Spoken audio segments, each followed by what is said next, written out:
और जो अपने आप को बहुत बड़ा बात समझते थे, जो लोग ये समझते थे कि हमारी उड़ान बहुत ऊंची है, चाहे मैं उनको भाजपा के लोग कहूँ चाहे आरएसएस के लोग कहूँ, तो आज उनकी नींव को और उनके ताबूत में भीम आर्मी संगठन ने सिर्फ 7 सालों के अंदर इतने पुराने जिस संगठन को 100 साल होने वाले हैं उसके ताबूत में आखिरी कील ठोकने का काम आज किया। तो जो लोग ये कहते हैं ना कि ये राष्ट्र विरोधी संगठन है, तो राष्ट्र विरोधी तो वो सावरकर के पूत हैं जिसने माफी मांगी।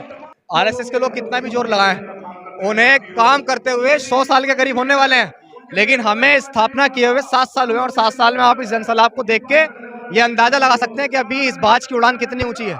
और हम लोग इतना ऊंचा जाएंगे कि जो आज अपने आप को बहुत बड़ा समझ रहे हैं उनके पर जो है हम काट के फेंक देंगे।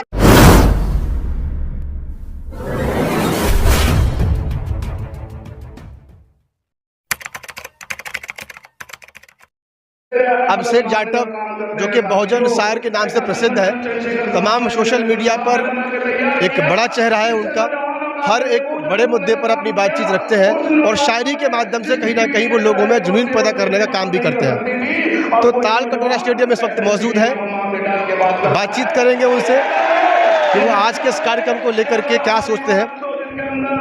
अभिषेक जाटव जी, स्वागत है आपका बीएम न्यूज़ में। धन्यवाद। जय भीम। इतना बड़ा जन सैलाब देख करके क्या मन में विचार आ रहा है? पहला सवाल शायरी के अंदाज में, क्योंकि आप शायर हैं। जो बीत गया है कल वो आज नहीं होता, सबसे ऊंचा उड़ने वाला पक्षी सिर्फ बाज नहीं होता, और जिस कौम के नौजवान संघर्ष नहीं करते उस कौम के सर पे कभी ताज नहीं होता।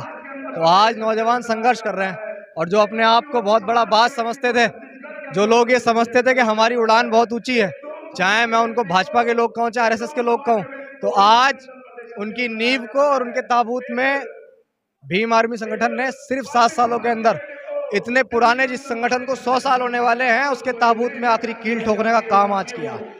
इसीलिए ये जो जनसैलाब है, ये जनसैलाब आज की रात से उन लोगों को चैन से सोने नहीं देगा जो लोग बहुजन समाज के ऊपर और बाबा साहेब अम्बेडकर की मूवमेंट में जो लोग सच्ची निष्ठा ईमानदारी से संघर्ष कर रहे हैं, उनको सताने का काम करते हैं, उनको ये जनसैलाब सोने नहीं देगा।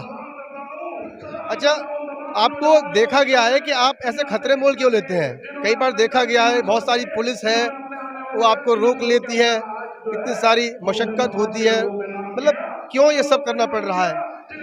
मैं ये समझता हूँ कि बहुत सारे लोग शायद अन्याय के खिलाफ बोलते नहीं हैं, लेकिन हमारे साथ ऐसा होता है कि जब समाज के साथ कहीं कुछ अन्याय होता है तो जब कोई व्यक्ति हमारे पास हमसे मदद के लिए पहुंचता है तो हम उनसे मना नहीं कर पाते हैं। अब वहाँ मैं समझ रहा हूँ कि अभी आप हापुड़ की घटना की बात कर रहे हैं। मैं हापुड़ गया क्योंकि एक 15 साल के नाबालिग को एफआईआर में 19 साल करके उसको बड़ी जेल में डाल दिया गया, जो मैं ये समझता हूँ कि संविधान के अनुसार एक दंडनीय अपराध है। मैंने तमाम लोगों के खिलाफ, जो भी इसमें सम्मिलित थे पुलिसकर्मी, उनके खिलाफ मैंने कार्रवाई की मांग की और मैं डाल के गया, क्योंकि मैं लगातार 15-20 दिन से वहाँ के एसएसपी साहब, एसएचओ साहब, सीओ सबसे बात कर रहा था, लेकिन शायद वो लोग हमें हल्के में समझ रहे थे। हमने एक वीडियो जारी किया, जो वीडियो रातों रात बहुत वायरल हो गया, वहाँ बहुत सारे लोग इकट्ठा हो गए, तो उनको ये लगा कि इसको यहाँ रोक लेना चाहिए। अब ये तो प्रशासन के लोग जाने कि वो मुझे क्यों रोकते हैं, लेकिन हमारा तो इतना है कि समाज के साथ कहीं भी शोषण, अत्याचार, जुल्म होगा, हम रुकेंगे नहीं। प्रशासन अपना काम करेगा, हम अपना काम करेंगे। अब ये डर प्रशासन के अंदर क्यों है ये हम भी नहीं जानते। अच्छा, चलिए एक आखिरी सवाल, हम आपका समय अधिक नहीं लेंगे। एक सवाल मेरा आपसे ये है कि आप देश की राजधानी में बैठे हुए हैं, ताल कटोरा स्टेडियम जो कि पूरा खचाखच भरा हुआ है। बहुत लोग इस तरह की बातें पहले करते थे कि चंद्रशेखर आजाद अपने बल पे कभी भी उतनी भीड़ इकट्ठा नहीं कर सकता जो जंतर मंतर पे की हुई थी, लेकिन उससे कहीं अधिक भीड़ आज यहाँ पर देखने को मिल रही है। उसके साथ ही आरएसएस का कहना है कि भीम आर्मी राष्ट्र विरोधी संगठन है, वो इसे बैन करवाने की कोशिश कर रहे हैं। आपका विचार क्या है? आज आप यहाँ पे खड़े हैं ताल कटोरा। मैं ये कहता हूँ कि बाबा साहेब अम्बेडकर जो थे वो राष्ट्र विरोधी थे क्या? मेरा ये सवाल उन लोगों से जो बोलते हैं क्या बाबा साहेब अम्बेडकर राष्ट्र विरोधी थे?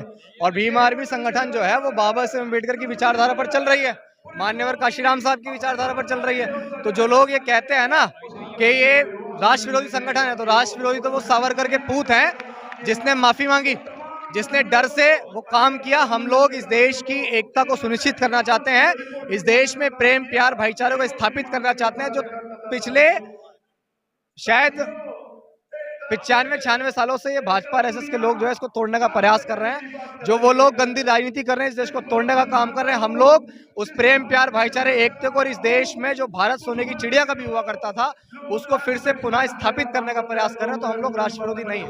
कहीं ना कहीं जो भीम आर्मी का दिन प्रतिदिन बढ़ता परिवार है, उसे कहीं ना कहीं तोड़ने की कोशिश की जा रही है आरएसएस के द्वारा।